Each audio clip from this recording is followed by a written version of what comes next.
Good evening friends and students. आज आपको हम अगला जो टॉपिक बताने वाले थे और वो टॉपिक है active voice and passive voice. Active voice and passive voice. Passive voice, active voice and passive voice. देखिएगा एक्टिव वॉइस और पैसिव वॉइस क्या होता है। आपके active voice and passive voice जो होते हैं, अर्थात अंग्रेजी में वॉइस दो प्रकार के होते हैं। कितने प्रकार के होते हैं अंग्रेजी में? अंग्रेजी में जो वॉइस होते हैं, वॉइस दो प्रकार के होते हैं। कितने प्रकार के होते हैं? दो प्रकार के। अंग्रेजी में जो वॉइस होते हैं वो दो प्रकार के होते हैं। अब दो प्रकार कौन कौन से होते हैं? एक होता है एक्टिव वॉइस, एक्टिव वॉइस, और दूसरा होता है passive voice, passive voice.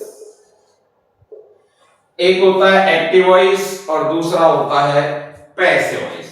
Active voice का मतलब होता है कृतवाच्य। क्या होता है? कृतवाच्य।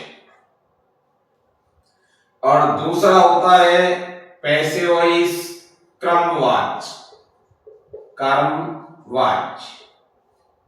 और वॉइस का मतलब आपको पता है, वॉइस ये होता है वाच्य। ठीक है, तो ध्यान रखना है active voice and passive voice. आज आपको टॉपिक लिया हुआ है और वो बता रहे हैं अंग्रेजी में जो वॉइस होते हैं अर्थात वाच्य कितने प्रकार के होते हैं? दो प्रकार के होते हैं। एक होता है एक्टिव वॉइस और दूसरा होता है पैसिव वॉइस। एक्टिव वॉइस का मतलब होता है कृतवाच्य और दूसरा होता है पैसिव वॉइस, वो होता है क्रमवाच्य। अब बात होती है एक्टिव का मतलब ऐसे सक्रिय होना होता है। एक्टिव बोलते हैं ना, एक्टिव। एक्टिव का मतलब सक्रिय होना, सक्रिय। और पैसिव का मतलब होता है निष्क्रिय, पैसिव, निष्क्रिय। हो गया।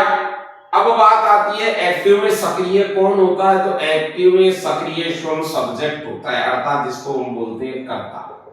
क्या? कर्ता।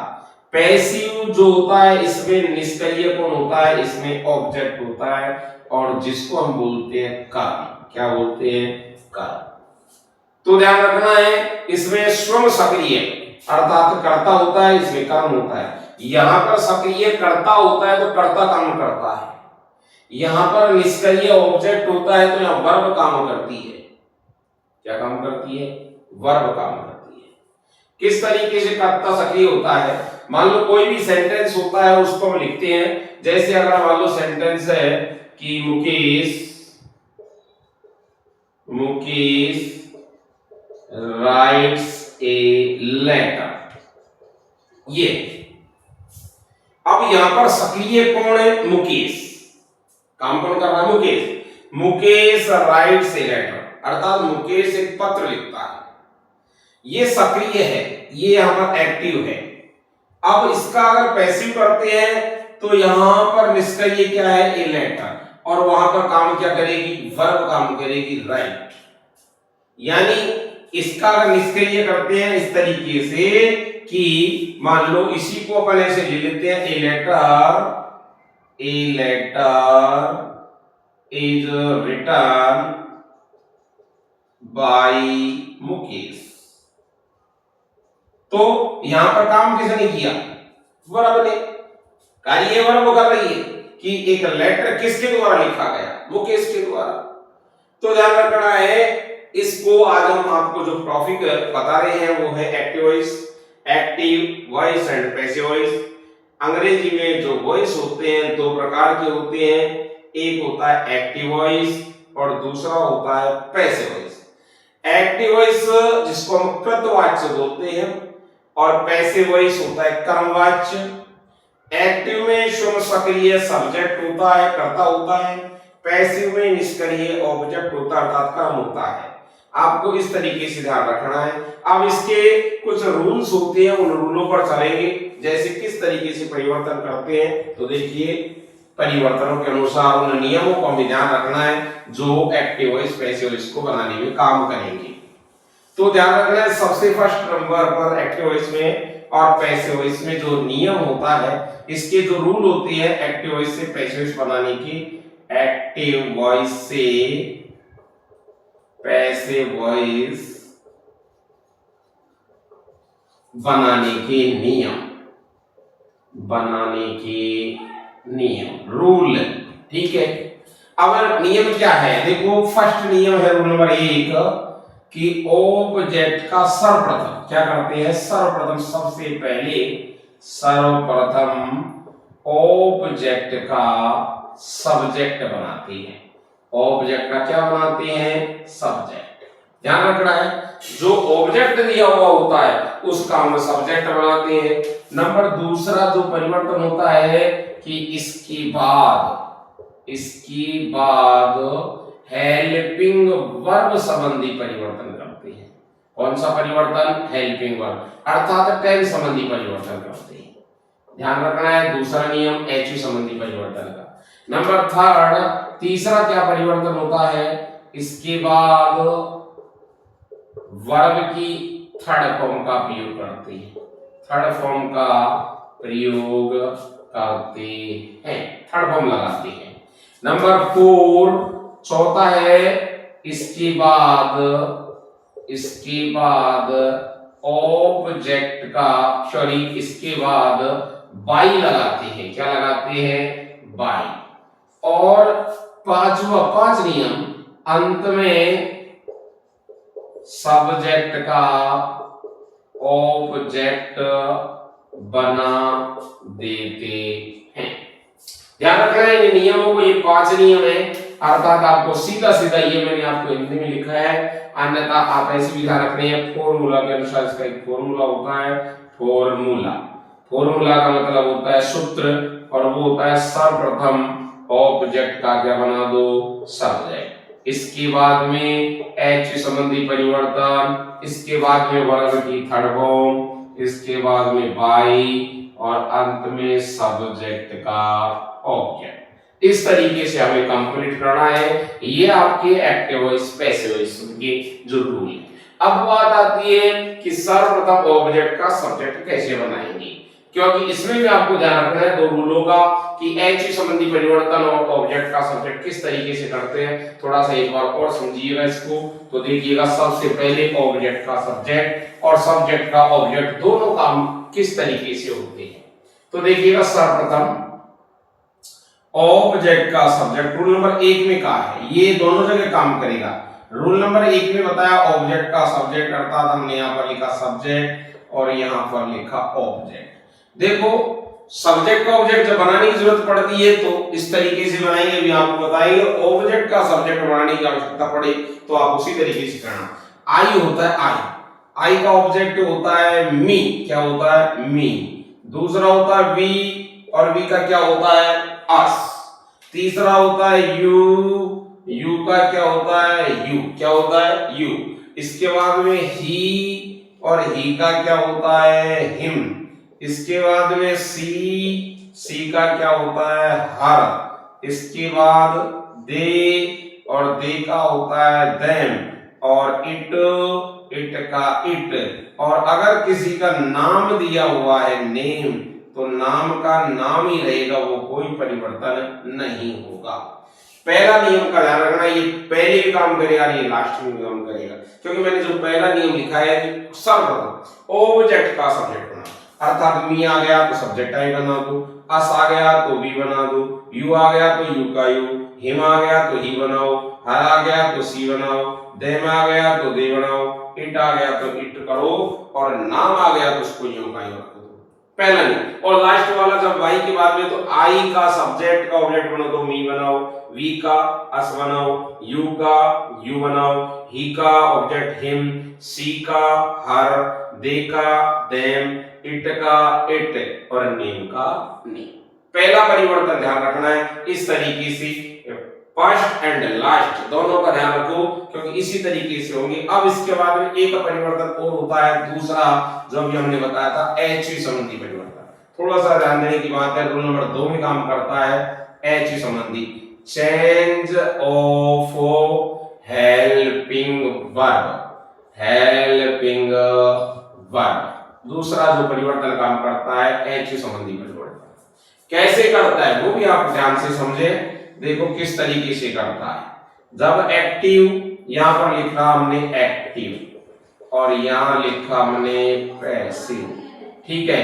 एक्टिव पैसिव, देखो अगर मान लो वर्ब की फर्स्ट फॉर्म हो एस या ईएस हो, डू हो या डज हो, तो हम इसका पैसिव बनाते हैं। तो ध्यान रखना हमें करना होगा इज, आर, एम, कर्ता के अनुसार ध्यान रखना है। इसके बाद में और ध्यान रखना, एक बात का साथ साथ में बता देते हैं, क्योंकि इनके बाद में वर्ब की कौन सी फॉर्म आती है, थर्ड फॉर्म आती है। उसके अलावा ध्यान रखना है, अगर मान लो वर्ब की सेकंड फॉर्म या डिड दिया हुआ हो, तो उसका हम करते हैं कर्ता के अनुसार वाज या वर प्लस वर्ब की थर्ड फॉर्म।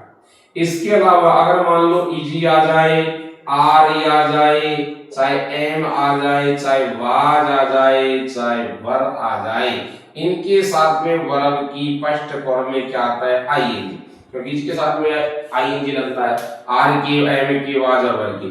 तो देखो इसको यो का यो उदाहरण कर्ता के अनुसार इज का इज, आर का आर, एम का एम, वाज का वाज और वर का वर, प्लस इस आईएनजी को किस में जोड़ देना, बी में, तो हो जाएगा बीइंग प्लस वर्ब की कौन सी फॉर्म, थर्ड फॉर्म।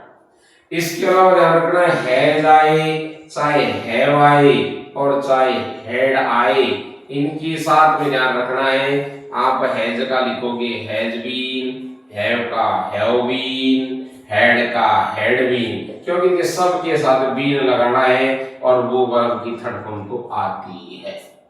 इसके अलावा और देखिएगा, अब क्या रहा, अगर मान लो इनके अलावा कुछ भी आए, कोई भी मॉडल कुछ भी दिया हुआ हो, ठीक है ना, इनके अलावा कोई भी मॉडल, तो ध्यान रखना है मॉडल के बाद में आप बी लगा देना प्लस वर्ब की कौन सी फॉर्म, थर्ड फॉर्म। कैसे, जैसे कैन आ गया, मे आ गया, विल आ गया, ठीक है, और सेल आ गया, कुछ भी हो, तो आप क्या करोगे, मे का वो कैन का कैन बी, ठीक है, मे का मे बी, ठीक है, विल का विल बी, सेल का सेल बी, और इनके साथ में वर्ब की कौन सी फॉर्म, थर्ड फॉर्म। ये आपको दूसरा परिवर्तन ध्यान रखना है, क्योंकि कई बार गलतियां होती है। किस तरीके से स्टूडेंट क्या करता है, ये एक्टिव और पैसिव की हेल्पिंग वर्ब को तो डायरेक्ट इनडायरेक्ट में डाल देता है, और डायरेक्ट इनडायरेक्ट की एच संबंधी परिवर्तन इसमें डाल देता है, एक्टिव और पैसिव में। इसलिए आपको इनका ध्यान रखना। अब मैं आपको एक सेंटेंस बताऊंगा, इसी के according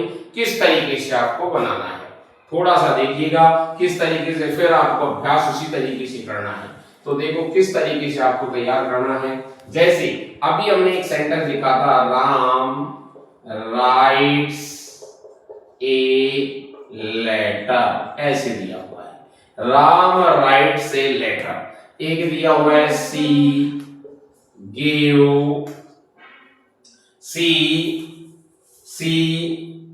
has written a poem, एक ऐसे दिया हुआ है।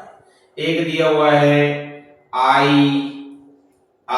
Can speak English, I can speak English, इस तरीके से दिया हुआ है।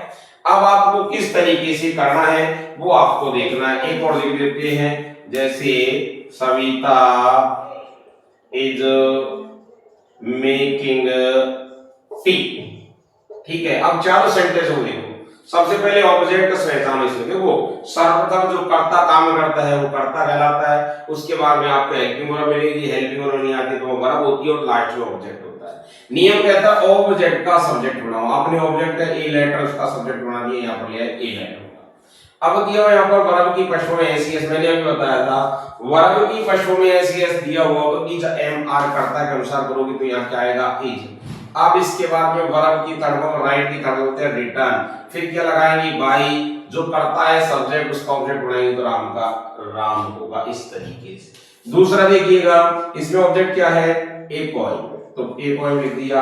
एज संबंधी परिवर्तन, हैज मैंने कहा था हैज हैव हैड हो तो भी लगा दो। अब देखो हैज हैव हैड के साथ में वर्ब की थर्ड फॉर्म होती है, ये उतार दी। फिर लगाओ बाई, सी का ऑब्जेक्ट होता है हाँ। तीसरा है ऑब्जेक्ट, इसमें लगाया इंग्लिश। अब मॉडल दिया हुआ मैंने कहा कैन के साथ में बी लगाओ। थर्ड फॉर्म करो, स्पीक की होती है स्पोकन, बाई लगाओ, आई का ऑब्जेक्ट होता है मी। चौथा है Savita is making tea, object है इसमें टी का टी, हेल्पिंग लगाओ इज, जो आई है वही लगेगी। आईएनजी को हटाकर किसमें जोड़ दो, बी में, तो बीइंग हो जाएगा। अब मेक की थर्ड होती है मेड, और बाई, और सविता का सविता। इस तरीके से आपको सिंपल सेंटेंसों को पूरा करना है। ये आज आपके सिंपल थे, और इसी तरीके से आपको आगे बढ़ना है। पहले इन नियमों को, रूलों को पढ़ना, कौन कौन से नियम किस किस तरीके से परिवर्तन होंगे, क्योंकि मैंने कहा था सबसे पहले आपको ऑब्जेक्ट का सब्जेक्ट और सब्जेक्ट का ऑब्जेक्ट इंपॉर्टेंट, उसके बाद में एच संबंधी परिवर्तन करना है। आपको इस तरीके से इन सेंटेंसों को भी कंप्लीट करना है। कल हम आगे फिर आपको बताएंगे इन नियमों को याद करना। धन्यवाद।